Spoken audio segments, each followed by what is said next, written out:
Baik, bismillah, assalamualaikum warahmatullahi wabarakatuh. Kita ketemu lagi. Sekarang kita masuk ke pertemuan ketiga, atau anggaplah ini pertemuan ketiga. Ini mata kuliah untuk teman-teman di jurusan tasawuf semester 2 filsafat umum, gitu ya. Karena memang atensinya sangat besar, maka kita buat perkuliahan ini dulu. Nah, kita sudah membahas tentang perkuliahan pertemuan kedua berkenaan dengan filsafat Prasokrates. Filsafat Prasokrates itu apa? Kita ulas sedikit. Filsafat Prasokrates adalah filsafat yang membicarakan tentang hal-hal yang bersifat prinsipil di alam, yaitu berkenaan dengan apa prinsip dasar alam semesta dan apa jawabannya yang mungkin pada saat itu. Kita sudah temukan sejumlah jawaban-jawabannya itu. Kemudian filsafat Prasokrates ini baru kemudian sedikit berubah, atau katakanlah secara radikal berubah. Ini agak mengherankan sih. Sebenarnya yang sedikit itu justru banyak. Misalnya di Pitagoras membawa nuansa filsafat yang dia kembangkan dari peradaban Mesir kuno ke dalam peradaban Yunani. Ya, Pitagoras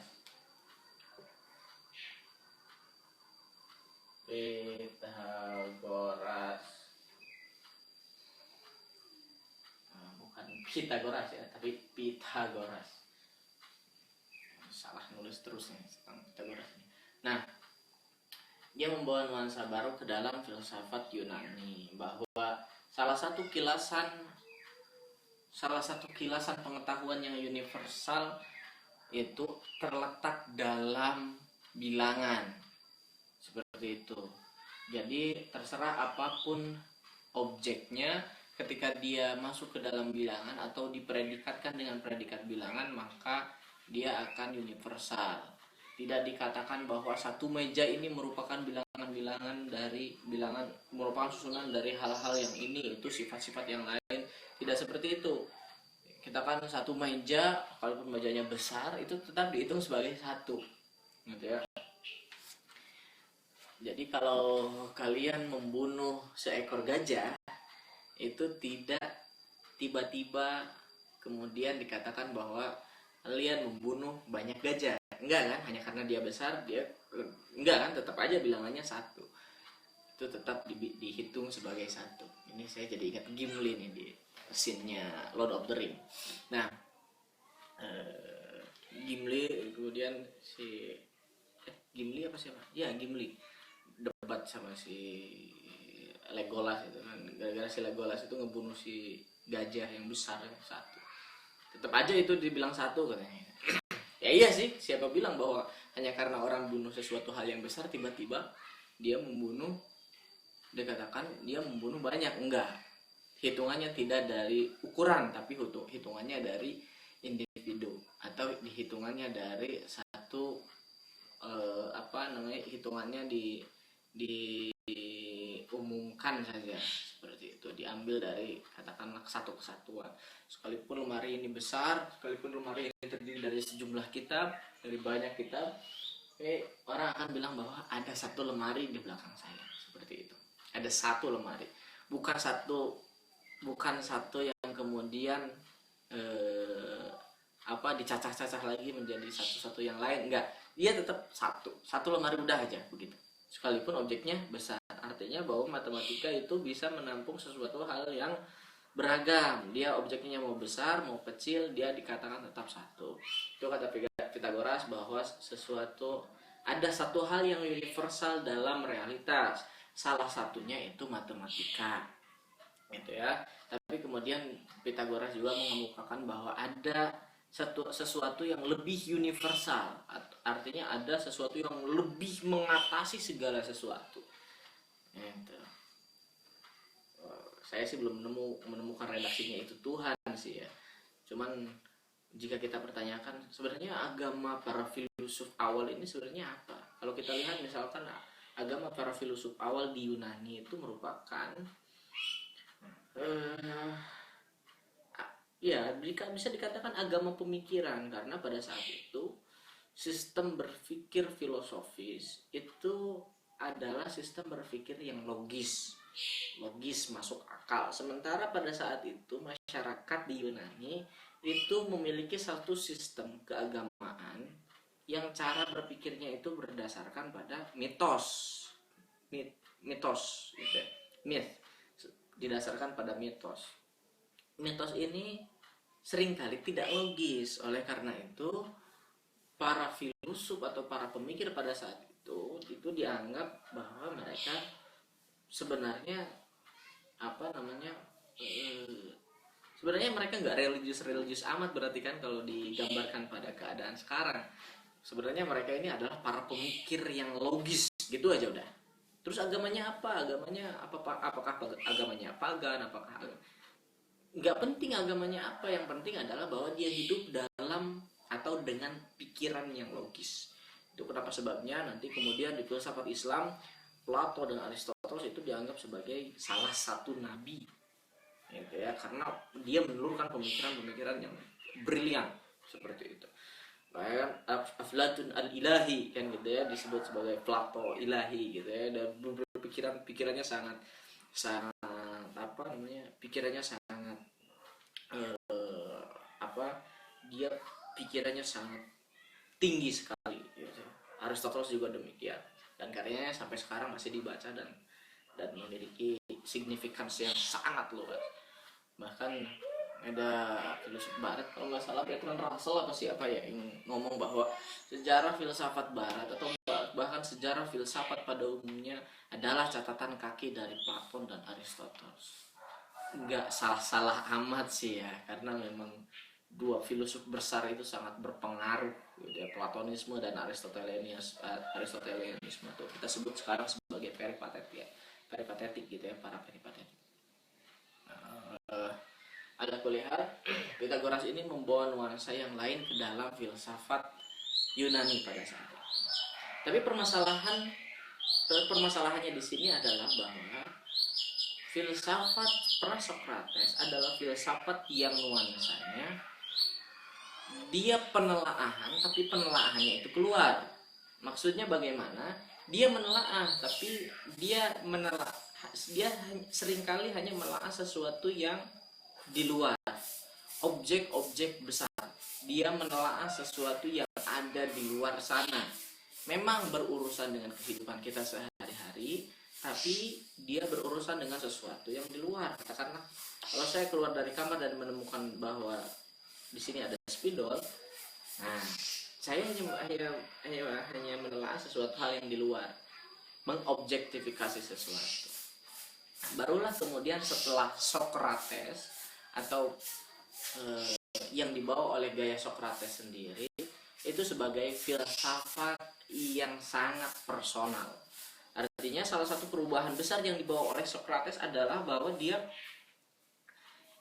menarik penelitian yang tadinya meneliti sesuatu yang di luar, meneliti objek di luar, menjadi penelitian yang meneliti personal, penelitian yang meneliti pribadi.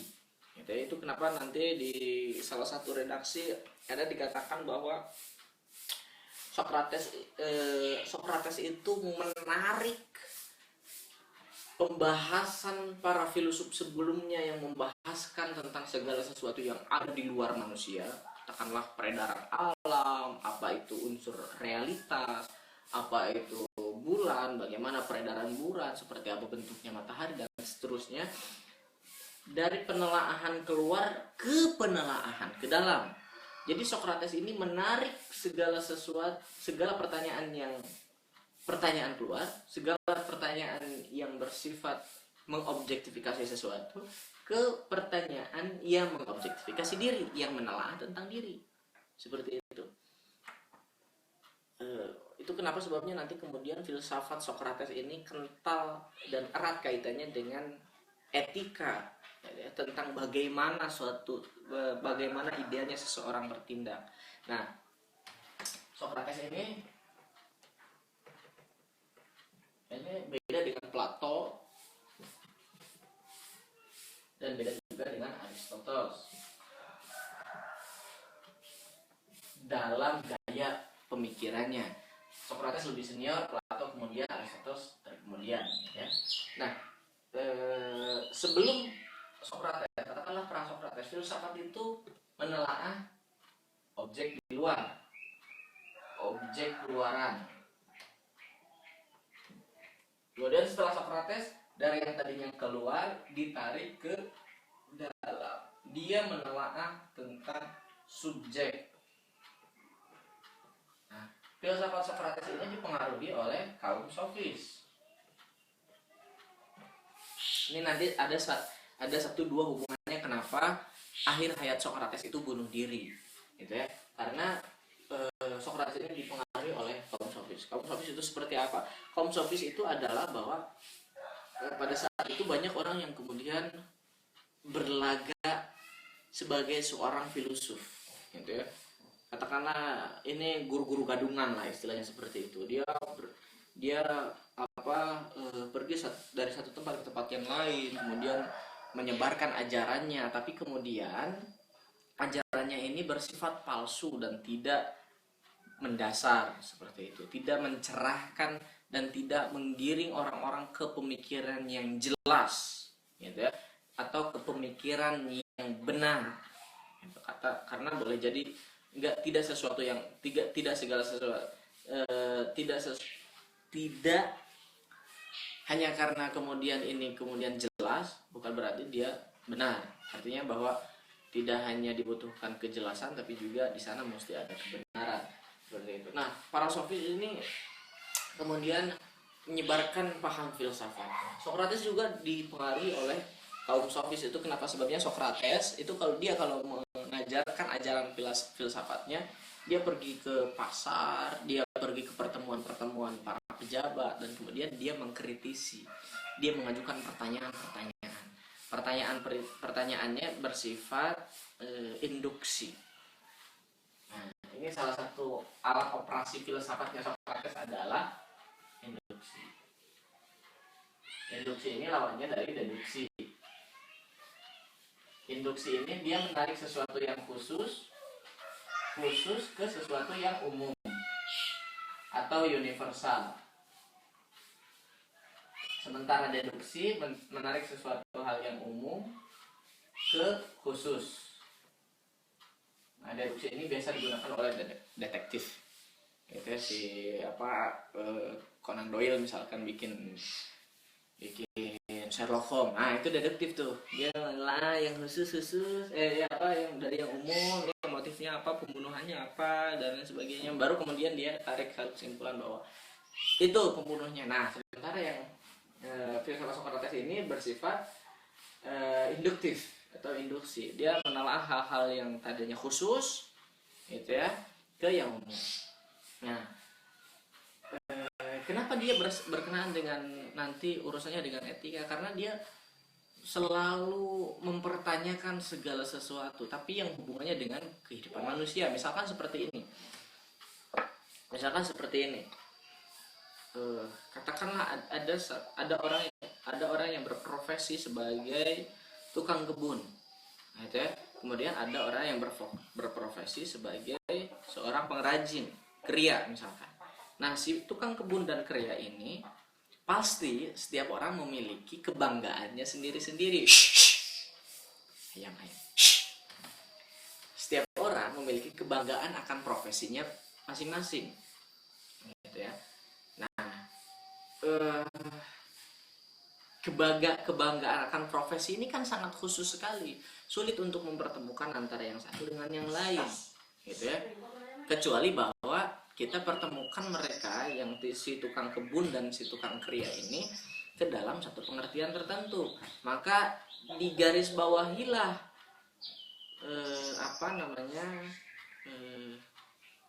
ditanyakan misalkan sama si Socrates ini ke tukang kebun, apa yang menurutmu baik dalam hal berkebun atau menjadi tukang kebun?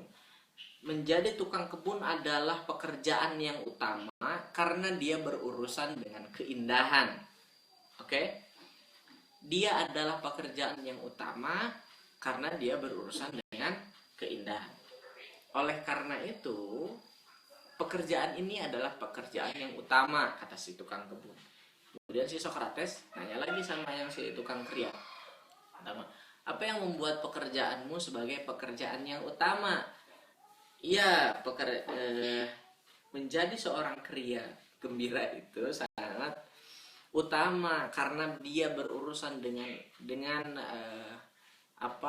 dengan kepersisian. Misalkan jika seseorang membuat sebuah anyaman atau membuat sebuah kerajinan tangan, maka dia harus mencurahkan semua energinya untuk bagaimana caranya memperindah. Nah kan, arahnya ke sana, memperindah si kerajinan ini. Kemudian dari dua temuan ini Sokrates menarik garis bawah bahwa sebenarnya yang dikejar-kejar sama orang itu sebenarnya bukan pada profesinya, bukan apa yang menjadi profesinya, tapi apa yang menjadi tujuan umum profesi itu. Si tukang kebun mengidealkan keindahan tata kebun, tata tanaman. Yang satu lagi mengidealkan keindahan sebuah karya tangan, sebuah kriya, seperti itu. Dua-duanya menginginkan keindahan, dan oleh karena itu keindahan atau estetika karena seperti itu. Dan oleh karena itu yang mendorong sebenarnya, yang mendorong dua orang ini menggeluti profesinya itu bukan semata-mata profesinya, tapi ada dorongan dan kesadaran akan keindahan gitu. Dan karena yang indah ini umum, oleh karena itu dia bersifat universal, dia dari khusus ke umum. Oleh karena itu yang dikejar oleh manusia, kata Sokrates, adalah keindahan gitu ya. Kenapa keindah? Oleh karena itu yang indah, nah ditarik lagi kesimpulannya, oleh karena orang-orang menginginkan keindahan apapun profesinya, maka keindahan adalah kebenaran. Maka setiap kali orang melakukan kebenaran dalam arti yang sejati, sebenarnya dia sedang mempraktekkan keindahan. Atau siapapun yang mencari keindahan, dia adalah sedang mencari kebenaran. Seperti itu. Dan oleh karena kebijaksanaan adalah juga indah, maka dia kebenaran. Itu nanti kemudian filsafatnya disebut filsafat Sokrates ini. Nanti salah satu gagasan Sokrates ini disebut dengan arete.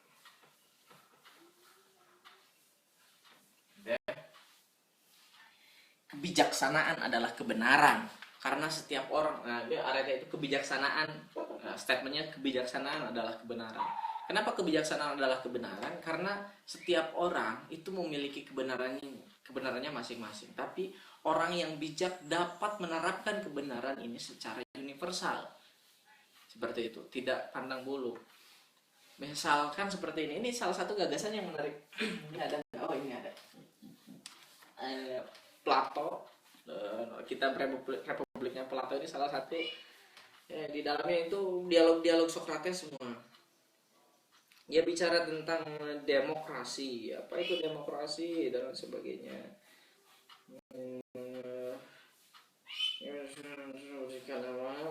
Tentu saja. Oke, secara umum beginilah. Kata Sokrates, dia bertamu ke rumah seorang pejabat seperti itu. Dia bertanya, si Sokrates ini bertanya, apa itu tujuan bernegara? Apa itu bernegara? Seperti itu. Atau apa itu tujuannya menyelenggarakan sebuah tata pemerintahan? Tujuan menyelenggarakan tata pemerintahan supaya masyarakatnya itu tertata, supaya masyarakatnya itu tertib, supaya masyarakatnya itu mudah mengakses transaksi, mengakses sesuatu, bertransaksi gitu ya. Kemudian melakukan kegiatan dengan tertata dan rapi gitu ya. Artinya bahwa ada sesuatu yang diinginkan. Dalam perspektif kenegaraan, sebuah negara diselenggarakan itu supaya kehidupan ditertibkan, ada tertib, ada satu tertib tertentu. Pertanyaan Sokrates seperti ini, sebenarnya tertib negara seperti apa yang diinginkan oleh masyarakat? Karena pertanyaan spekulatifnya, memang emang yang diinginkan oleh masyarakat adalah ketertiban gitu. Nah, jika jawabannya adalah jika iya bahwa masyarakat ingin ketertiban, berarti bahwa berarti itu jawaban yang sesuai, ya kan? Sementara kalau misalkan masyarakat ternyata tidak menginginkan ketertiban, sebenarnya yang penting bagi masyarakat adalah bagaimana kemudian hajat hidupnya terpenuhi dan keadilannya dipenuhi dan keadilannya terjaga. Keadilannya itu misalkan hajat hidup salah satunya juga masuk ke dalam pokok keadilan. Hajat hidup misalkan yang penting kehidupannya dapat berlangsung secara aman, dia dapat bertransaksi dan lain sebagainya, dia dapat bermasyarakat, gitu ya. Apa namanya? Dan hak asasinya terpenuhi gitu. Dia tidak dianggap bukan sebagai manusia. Dia tidak dianggap sebagai bukan manusia. Artinya bahwa dia ingin dimanusiakan. Oleh karena itu, sebuah tatanan negara, jika keinginan masyarakatnya seperti tadi saya bilang, adalah tatanan negara yang harus memprioritaskan masyarakatnya. Bila sebuah negara tidak memprioritaskan masyarakatnya, artinya bahwa apapun sistemnya terserah. Sokrates nggak ngomongin sistem, mau itu sistemnya demokrasi, mau itu sistemnya monarki, mau itu sistemnya katakanlah fasis. Oke. Fasis nggak tahu sih. Mau itu sistemnya monarki atau mau sistemnya demokrasi, jika keinginan masyarakat atau keinginan manusia pada level yang paling prinsipilnya tidak terpenuhi, maka oleh karena itu ini negara tidak berjalan dengan baik. Sekalipun menurut negara ini sudah tertib kok, gitu loh. Ini udah tertib kok, segala sesuatu sudah tertata. Emang segala sesuatu yang tertata lantas kemudian bisa dianggap sebagai sebuah sistem yang adil? Karena kan keadilan itu bukan ketertataan. Karena boleh jadi misalkan katakanlah kita flashback ke orde baru, ke orde baru misalkan. Ketertataan pada saat itu administrasi sangat ketat. Ya, sekarang juga masih sama-sama sih pada dasarnya. Administrasi sangat ketat dan lain sebagainya gitu. Oh, harus tertib, ini fotokopi dan lain sebagainya. Sekarang juga masih sih. Fotokopi ini harus itu, seperti itu. Penyelenggaraan negara sangat tertib, tapi pada saat yang sama ada sesuatu yang bersifat timpang. Negara ingin masyarakat tertib tapi keadilan dihianati. Artinya bahwa hajat masyarakat dalam aspek ketertiban itu terpenuhi, tapi hajat masyarakat dalam sesuatu yang lain, katakanlah manusia pada dasarnya itu menginginkan kebebasan. Sementara pada saat yang sama di negara yang terlalu tertib seperti itu kebebasan menjadi diberangus atau hilang sama sekali. Artinya bahwa di sini ada ketimpangan berkenaan dengan ide keadilan. Maka kata Sokrates, yang harus dimajukan oleh sebuah negara itu bukan semata-mata sistemnya, tapi keadilannya. Terserah ente sistemnya mau seperti apa, kalau nggak adil mau gimana? Mau sistemnya katakanlah khilafah dan segala macam yang menurut orang-orang di luar sana ideal, jika pada faktanya mengingkari hajat hidup manusia berkenaan dengan keadilan, karena segala sesuatu yang adil itu pasti benar, dan yang benar itu merupakan keindahan, dan yang benar ini merupakan filosofi ya filsafat, karena kebenaran adalah kebijaksanaan dan kebijaksanaan merupakan kebenaran. Oleh karena itu ini merupakan sesuatu yang harus ditumbuh kembangkan dalam nuansa bernegara. Artinya bagi Sokrates, negara yang baik adalah negara yang adil. Terserah lu mau pakai sistem politik seperti apa untuk menyelenggarakan negara. Sokrates nggak berurusan dengan itu. Biarkan para politisi dan para negarawan yang pikirkan itu. Yang harus dijaga oleh masyarakat secara umum adalah bahwa kita harus menjaga akal sehat dan mengawasi secara seksama apakah negara ini berlaku adil apakah tidak terhadap kemanusiaan. Jika negara ini hanya adil dalam perspektifnya sendiri, perspektif negara kan urusannya biasanya administrasi kan, ya kita hanya dianggap negara kalau kita punya KTP. Kalau di Indonesia kan seperti itu ya, kita hanya dianggap negara, kita dianggap ada oleh negara kalau kita tercatat dalam catatan sipil, dalam KK, dalam KTP, gitu ya.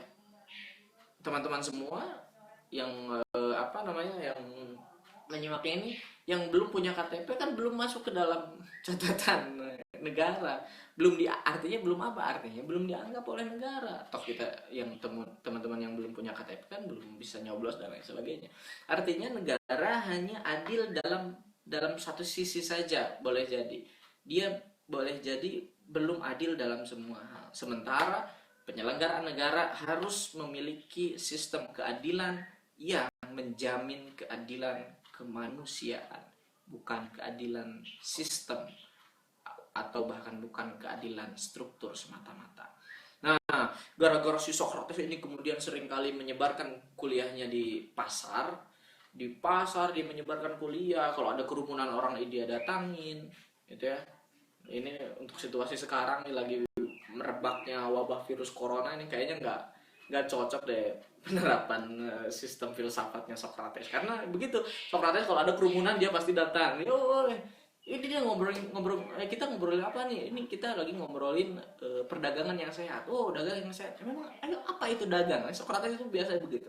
Dia pertanyakan dulu apa yang pada saat itu diobrolin sama orang-orang.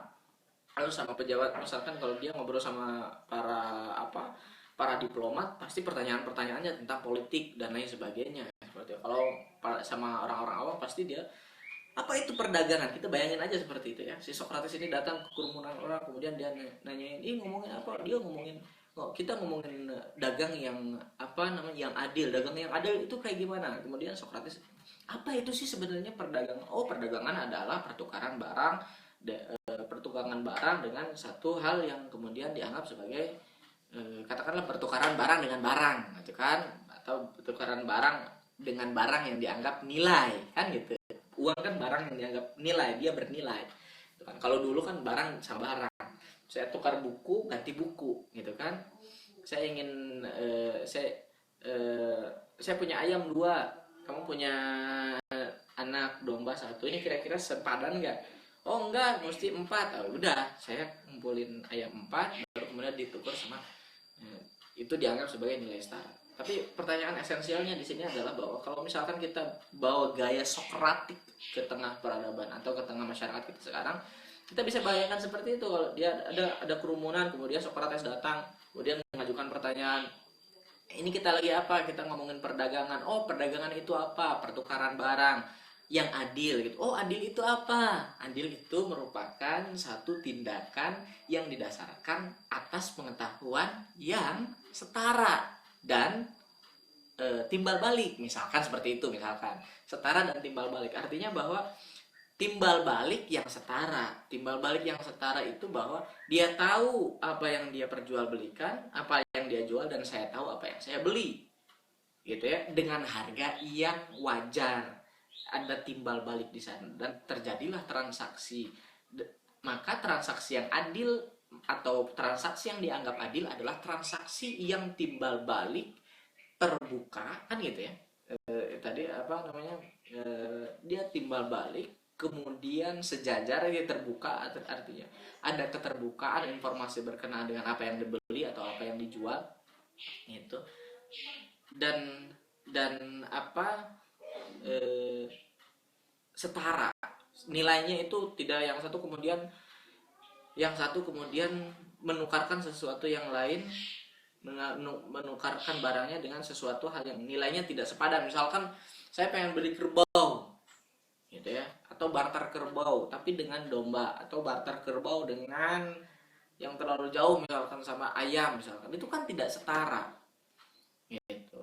Dan nggak boleh ada paksaan, nggak boleh misalkan gara-gara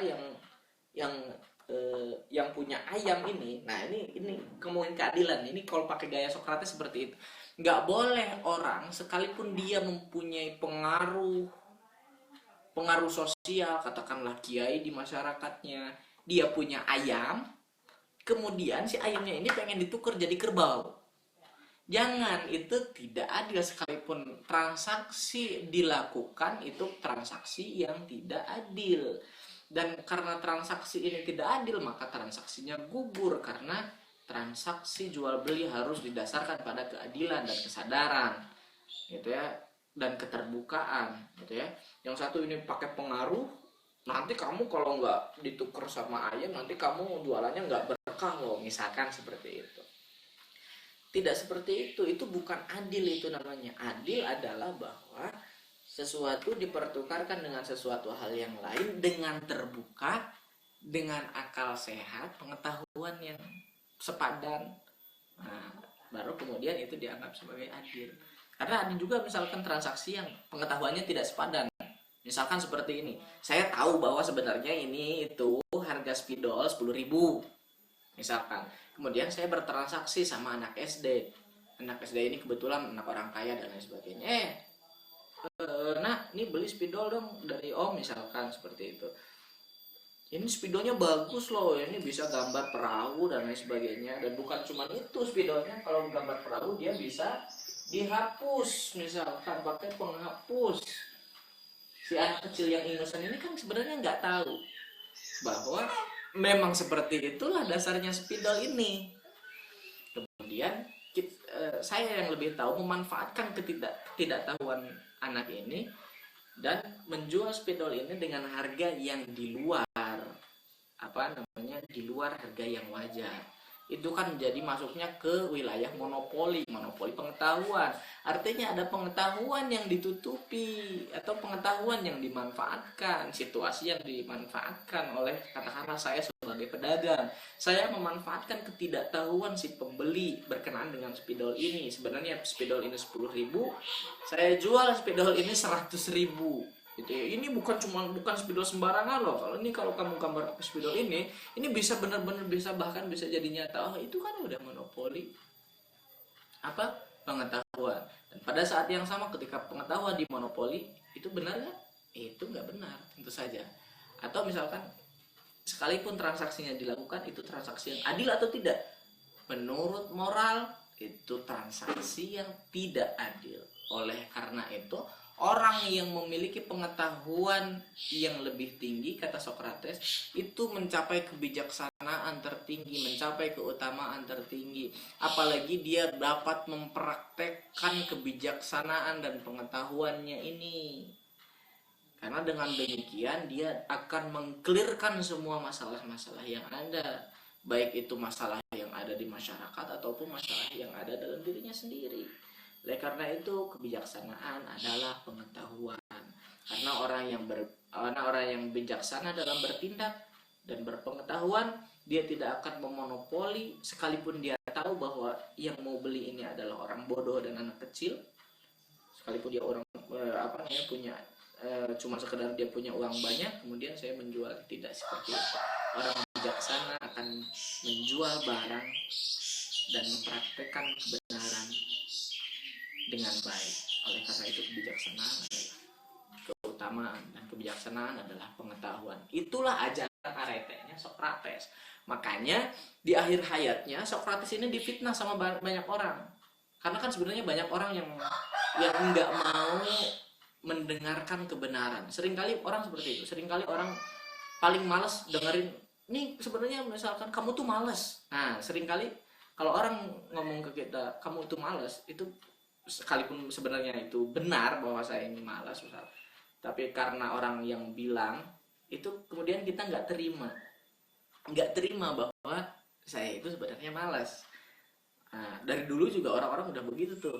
Jadi Socrates itu akhir hayatnya dia difitnah sebagai penyebar faham kebenaran yang palsu. Dia dianggap sebagai lalat yang mengganggu masyarakat. Masyarakat udah benar-benar kok hidupnya tenang, kemudian datang Socrates malah kemudian jadi kritis dan lain sebagainya. Kemudian para hakim pada saat itu kemudian menjatuhi hukuman bunuh diri, hukuman mati sama Socrates, gitu ya. Pilihannya dua. Yang satu mengakui bahwa saya salah, kata si hakim, pilihannya cuma dua, mengakui bahwa dirinya salah, mengakui kepada publik bahwa sebenarnya saya filsafatnya salah, ibu-ibu, bapak-bapak, saya sebenarnya filsafatnya salah, wadul misalkan itu mah seperti itu ini bullshit belaka gitu ya. Klarifikasi artinya. Dan yang kedua, mengambil tindakan bunuh diri gitu ya, tapi demi kebenaran. Sokrates akhirnya bunuh diri karena kebenaran tidak bisa ditawar-tawar, bahkan boleh jadi kebenaran harus ditebus oleh kematian. Karena itu filsafat Sokrates diawali dengan kebenaran dan berakhir di tangan kebenaran. Daripada dia harus menipu dirinya bahwa apa yang dikatakannya itu sebagai salah, Sokrates mengambil keputusan dia bunuh diri. Dia mengambil racun racun tikus ya, racun pinus itu, resin racun dari resin pinus. Pinus apa cemara ya, racun cemara kalau nggak salah. Dia kemudian meminum racun itu dan mati di tangan kebenaran atau demi kebenaran. Itu teman-teman sekalian, silahkan ajukan pertanyaan. Ini filsafat Sokrates. Dimulai pada saat itu filsafat mulai menelaah diri manusia, mulai mengarahkan pengetahuannya pada pengetahuan yang bersifat kedirian. Karena pengetahuan yang baik adalah tindakan yang baik, kata Sokrates. Tidak mungkin seorang berpengetahuan dengan baik tanpa dia bertindak dengan baik. Karena kebijaksanaan adalah tindakan. Arete. Itu gagasannya Sokrates ya. Nanti kemudian kita akan bahaskan Plato dan Aristoteles dalam pertemuan selanjutnya. Terima kasih banyak teman-teman sekalian. Silahkan komentar jika kemudian ada yang perlu dikomentari. Silahkan dikritisi bila kemudian ada yang perlu dikritisi, atau tanyakan bila ada yang mau ditanyakan. Tapi sekalipun demikian, kalau misalkan ada pertanyaan, tidak selalu pertanyaan itu ada jawabannya, kecuali misalkan kan lain-lain.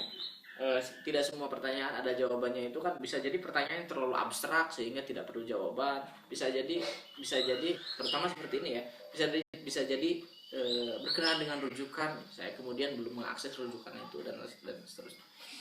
Artinya bahwa ada keterbatasan. Oke, terima kasih banyak teman-teman sekalian. Sekali lagi, ini merupakan filsafat umum untuk teman-teman tasawuf psikoterapi semester 2. Jadi ini kita bicara ringan saja ya. Video sekian dari saya. Wa ma taufiq illa billah. Assalamualaikum.